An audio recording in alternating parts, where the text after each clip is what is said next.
So here we have the Major Arcana from the Painted Tarot, and I'm just going to flip through them, and if there's anything that I feel would be useful for you to know, I will just say it. Otherwise, I hope you enjoy this little run through. So here we have the Fool. These hummingbirds that are punctuated throughout the Painted Tarot in the Fool. There's no dog, as there is with the Rider-Waite, but I felt that this sense of freedom and lightness was, and animal spirit was quite well described by the hummingbirds. Then we have the Alchemist.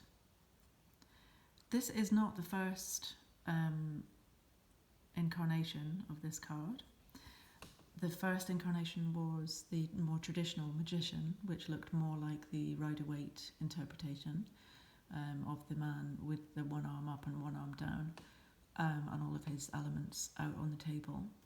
And I did it fairly early on with the tarot journey, but as I went through, I felt more and more that I wanted my Magician energy to be an Alchemist energy. Subtle difference, but I felt that I wanted it to be a much more androgynous looking person, and I wanted the elements to be within the alchemist himself or herself, and that this was much more in keeping with the rest of the deck, and I felt a little bit, less explanation was probably better. Here we have the High Priestess. She's sitting between her two pillars, and these little dots of red, these are to denote the pomegranates that you see in the original Rider-Waite. And here we have one of these birds to denote that she's, I don't know, I always see the High Priestess quite high up somewhere in a tower. I know she sits in between two pillars in the Rider-Waite, doesn't she, with water behind her, so I always think of her as quite high up. And then we have the Empress. And so the seeds that were in the pomegranate seeds that were in the High Priestess have now grown into full-blown pomegranates that I don't know if you can see in the background of my version of the Empress. The pomegranate denoting the sense of fertility and completeness and sexuality and womanhood that is often associated with the Empress. She wears her starred crown,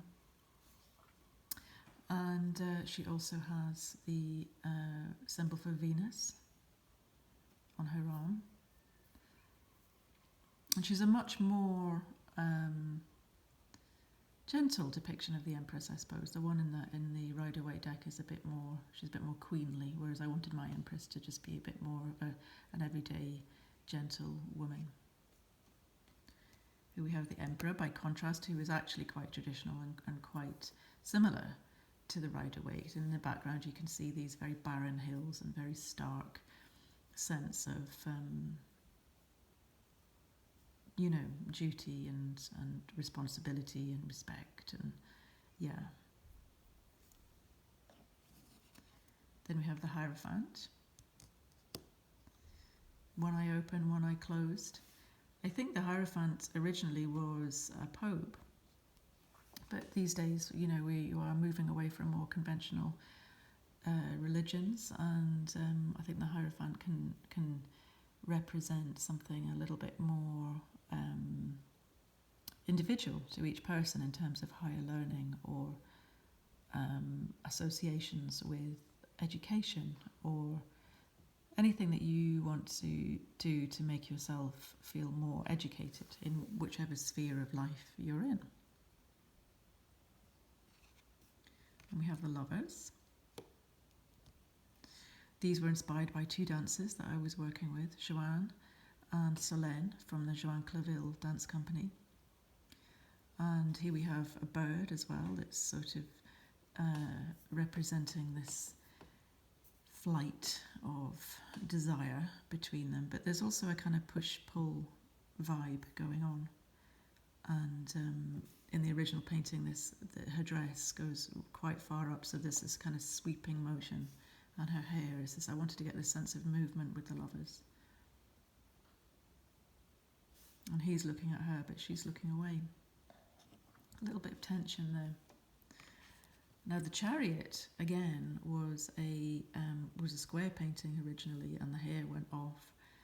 And the Chariot was a card that, in the Rider-Waite, I felt was a bit too static, because I wanted the Chariot to be really exciting and moving through the night. It's supposed to be at night. Obviously, we've got a full moon, and I'd recently been in Venice when I was thinking about painting the Chariot, and in St Mark's Square there is the beautiful bronze statue of the four horses, and at the front of San Marco you can see them, and they're very powerful. And the original painting, the original sculpture is within the museum. So I spent a lot of time looking at this, and I really wanted to get this idea of the four horses. You can't really see them, it's quite abstract, but these four shapes here are the four horses kind of moving forward, and she's riding on them with a sort of sense of drive and push, which I associate with the Chariot. And here we have Strength. Again, painted quite soon after I came back from Venice, so you can see this symbol of St Mark's lion here. And her hair is obviously, sort of echoing this sense of the lion's mane, the strength of the lion. Then we have the Hermit. This painting is one of the ones that I still have, because all of the paintings of the Panted Tarot did originate as original pieces, and the Hermit is quite big. It's probably nearly as big as I am, and again, this isn't the first version that I did of the Hermit. I did a few versions, but ultimately, there's this kind of sense of a gulf of space, but you can see there's a little bit of light here and a little bit of light poking through here. So the Hermit is very much going into the darkness, but again, there's this void of hope. The Wheel of Fortune.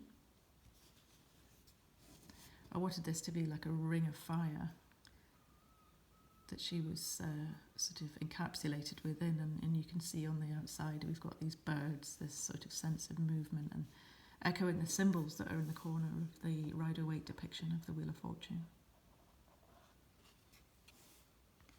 And then we have Justice. You can't really tell in the card, but there's a lot of gold in this painting, which gave it, a real sense of warmth and abundance, I suppose you would say. Then we have the Hanged Man. This was actually a very big painting, and it was exhibited as part of the Fool's Journey exhibition in Edinburgh in 2020.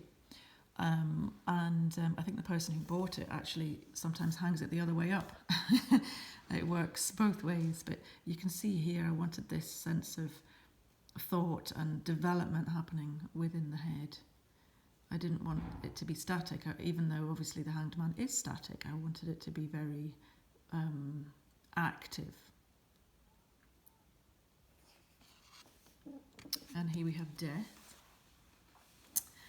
I had a few ideas about death, but really it came about after doing a course in parapsychology through Edinburgh University, and my death card is very much referencing this idea of the Victorian obsession, you could say, with black and with spirituality and seance and this kind of thing.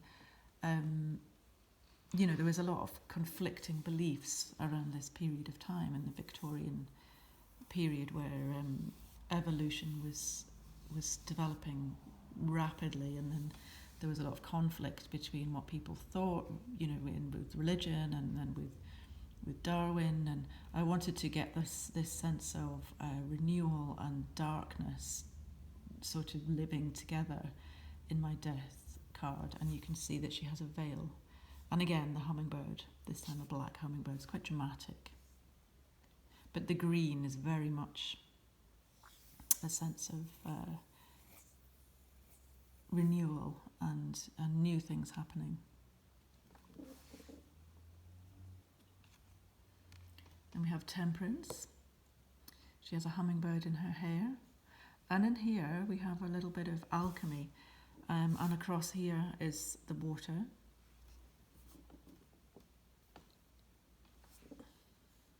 There's an iris in her hair as well, a purple iris. Don't know if you can see that. And then we have the devil. I wanted my devil to be a little bit about excess. And for me, excess is always eating and drinking too much. So I've made him a bit fat. But some people say he's quite cute. I don't know, with his wings and his horns. Now the tower was one that I was really a bit concerned about painting, because obviously it's a very powerful energy. And I tried to do a painting that didn't have a figure in it, but for me I felt that it was very important to have the figure in it. And she's bursting out of these are the swords. These are actually swords. I made the tower out of swords. And, you know, her crown flies off, and the paint was very, very thick. So these bits here, the lightning bolts, are actually, I physically scratched into the painting. It's another big one. It was 120 centimetres by 100 centimetres, so it was really quite big. So as I was painting it, I became quite involved with it physically. And I don't know if you can really tell, but in her arms and her skin, you can see the scarring. You know, she's been through the wars, this woman, and she's crying. But it's true, and it's real, and this is what we get when we have tower energy. After the tower comes the star, the sense of peace and rest and healing. And obviously there's lots of stars in here. And I wanted it to have a sense of movement as well. So this kind of whooshing motion of the blue pastel comes in as well. I did do another version of the star, and I shared it on Instagram and asked people's opinion. And they said she looked too sad. So I did a different version where she looks more thoughtful and less sad. And that was good feedback, I think. And here we have the moon.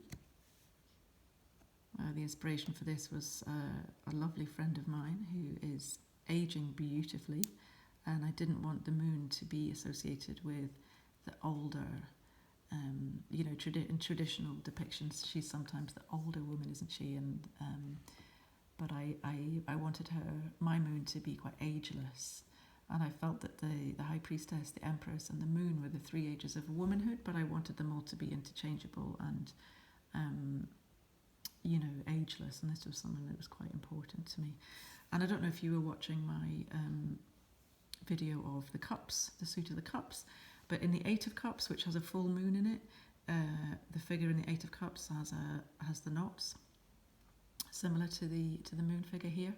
And it's this idea of having knots of entanglement within us that we have to unravel, and sometimes we have to just give in to the power of the moon or the power of healing for that to evolve in the way it's supposed to.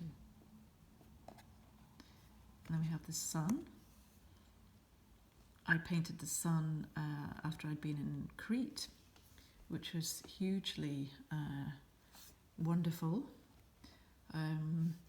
The last time I was away before the lockdown, and she is based on the goddess Circe, who is the daughter of Helios, who was the sun god. Circe was banished because she didn't quite fit in, and she was called a witch, which all that really meant was that she worked with herbs and medicines, and was actually a really, by the sounds of it, inspiring woman. But I wanted this sun painting to be... I actually did 2 sun paintings. and I felt like I had to paint Helios before I could paint my version of the sun. So there are actually two versions of the sun.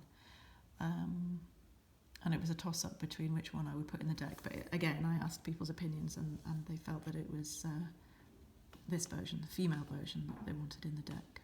So, yeah. And we have Judgement. You can see the people rising up.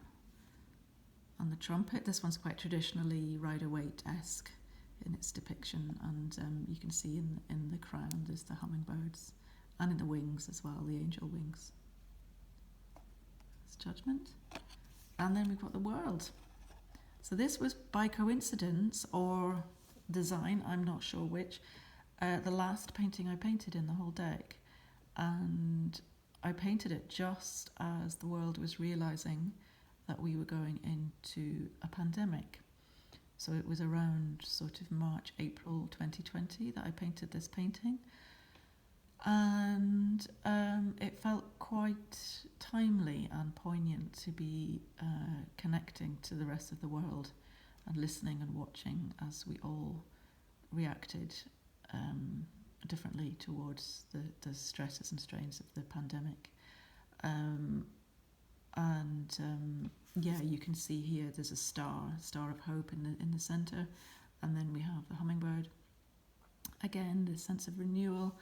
And the circle that denotes the womb-like structure that she's in, and yeah, so that was the end, and then ready to begin again, I suppose. So that is the Major Arcana from the Painted Tarot, and I hope you like it. And thanks for watching.